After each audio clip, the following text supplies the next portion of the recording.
Selamat siang Bapak dan Ibu, perkenalkan nama saya Maria Tresilda Dahu sebagai mahasiswa keperawatan. Di video ini saya akan menyampaikan edukasi tentang perawatan kesehatan seksual pada wanita menopause. Menopause merupakan fase alami dalam kehidupan wanita, namun sering menimbulkan perubahan yang memengaruhi kenyamanan dan keintiman. Melalui video ini, diharapkan ibu-ibu dapat memahami perubahan tersebut, serta mengetahui cara perawatan yang tepat. Apa sih perawatan kesehatan seksual pada wanita menopause? Menopause adalah berhentinya menstruasi secara permanen yang secara rata-rata terjadi pada usia 51-52 tahun di Australia.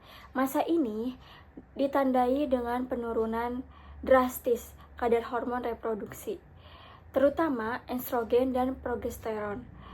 Lalu kesehatan seksual. Kesehatan seksual adalah bagian penting dan kualitas hidup dan kesejahteraan secara keseluruhan yang seringkali terpengaruh selama masa menopause. Namun, perubahan ini adalah hal yang wajar dan dapat dikelola. Lalu selanjutnya di sini ada penyebab dan perubahan utama. Perubahan seksual pada masa menopause sebagian besar disebabkan oleh penurunan kadar hormon yang memainkan peran penting dalam menjaga stabilitas aliran darah dan pelunasan vagina. Untuk dampak utamanya, penurunan estrogen ini mencakup yang pertama ada dinding vagina menjadi lebih tipis, kering, dan kurang elastis. Lalu untuk perubahan respon seksualnya, aliran darah ke klitoris dan vagina melambat, sehingga waktu yang dibutuhkan untuk terangsang dan mencapai orgasme menjadi lebih lama atau sensasinya berkurang. Selanjutnya, masalah seksual yang umum dialami. Berdasarkan penelitian global, masalah seksual paling umum yang dilaporkan wanita pasca menopause. Yang pertama, masalah seksualnya adalah penurunan hasrat seksual disebabkan oleh perubahan hormon serta faktor sekunder seperti kelelahan akibat gangguan tidur. Lalu yang kedua ada kekeringan vagina dan arousal yang buruk. Untuk kurangnya pelumasan alami dan berkurangnya respon pembengkakan genital. Lalu selanjutnya, nyeri saat berhubungan. Paling sering disebabkan oleh atrofi vagina. Lalu selanjutnya yaitu ada strategi perawatan dan solusi. Yang pertama itu ada komunikasi dan keintiman emosional. Ada keterbukaan adalah kunci. Bicaralah secara terbuka dan jujur dengan pasangan atau suami istri mengenai perubahan yang Anda rasakan, kekhawatiran dan kebutuhan baru Anda. Lalu perluas definisi seks. Fokus pada keintiman, non-penetrasi, sentuhan, dan ekspresi kasih sayang yang membantu menjaga koneksi emosional. Lalu yang selanjutnya ada perawatan lokal non-hormonal. Ini adalah lini pertahanan pertama untuk mengatasi kekeringan dan nyeri, yaitu ada pelumas. Pelumas itu adalah gunakan pelumas berbasis air atau silikon saat melakukan aktivitas seksual untuk mengurangi gesekan dan rasa sakit. Lalu yang kedua ada pelembab vagina.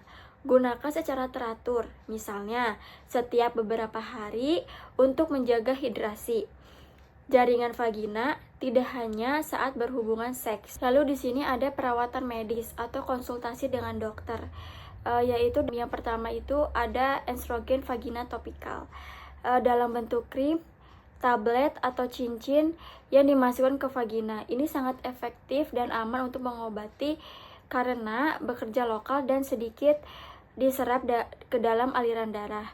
Lalu ada terapi hormon menopause dapat diterapkan untuk mengatasi gejala menopause yang lebih luas, termasuk yang dapat meningkatkan libido, seperti mengatasi keringat malam dan kelelahan. Lalu kalau ibu-ibu mau terapi seksual, ibu-ibu bisa konseling atau terapi psikoseksual, dapat membantu mengatasi masalah kompleks terkait hasrat atau hubungan. Untuk gaya hidup sehatnya gimana ya biar kita tidak terkena menopause, biar kita bisa menjaga kesehatan saat kita berhubungan seksual, dan gaya hidup sehat itu seperti apa. Yang pertama yaitu ada aktivitas seksual teratur. Berhubungan seks baik dengan pasangan maupun masturbasi dapat membantu meningkatkan aliran darah ke vagina. Yang penting untuk menjaga kesehatan dan elastisitas jaringan. Lalu latihan dasar panggul atau Kegel. Nah, latihan ini memperkuat otot panggul ibu-ibu yang dapat meningkatkan aliran darah ke daerah genital, meningkatkan sensasi, dan membantu fungsi kandung kemih. Lalu yang terakhir nih, ada kelola stres. Stres itu sangat berpengaruh ya ibu-ibu. Yang stres itu yang berlebihan, yang cemasnya berlebihan, terus juga depresi, itu juga dapat menurunkan hasrat seksual. Dan ibu-ibu bisa mengelola kesehatan mental yang sangat penting. Jadi ibu-ibu tidak boleh stres, tidak boleh overthinking atau banyak pikiran, karena ini sangat berbahaya untuk kesehatan ibu-ibu. Nah ibu-ibu, tadi kan saya sudah menjelaskan materi di video ini. Jadi di sini saya ada 3 pertanyaan. Yang pertama, sebutkan minimal 2 perubahan seksual yang paling umum dialami wanita akibat penurunan kadar hormon saat menopause. Nah, benar Ibu. Yang pertama itu ada kekeringan vagina dan nyeri saat berhubungan. Dan yang kedua, penurunan hasrat seksual. Dan pertanyaan selanjutnya, nomor 2. Jelaskan 2 cara praktis yang dapat dilakukan oleh wanita menopause untuk mengatasi kekeringan vagina atas nyeri saat berhubungan seksual. Ada bisa jawab ibu-ibu? Nah, benar sekali ibu-ibu. Yang pertama itu melakukan latihan dasar panggul atau Kegel secara teratur. Dan yang kedua, konsultasi dengan dokter untuk mendapatkan perawatan medis seperti estrogen vagina topikal. Dan pertanyaan yang terakhir, yang ketiga, selain penggunaan pelembab atau obat-obatan, mengapa komunikasi terbuka dengan pasangan dianggap penting dalam menjaga keintiman saat menopause?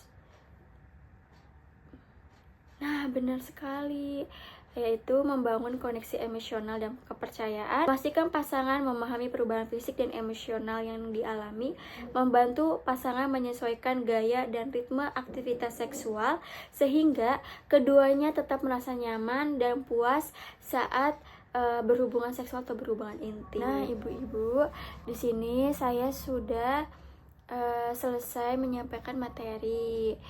Nah, untuk sebagai kesimpulan, menopause adalah proses alami yang dapat mempengaruhi kesehatan seksual wanita. Namun, dengan pemahaman yang baik, komunikasi, dan perawatan yang tetap, kualitas hidup tetap dapat terjaga. Nah, jika ibu-ibu memiliki keluhan, jangan ragu ya untuk berkonsultasi dengan tenaga kesehatan. Dan jangan malu-malu.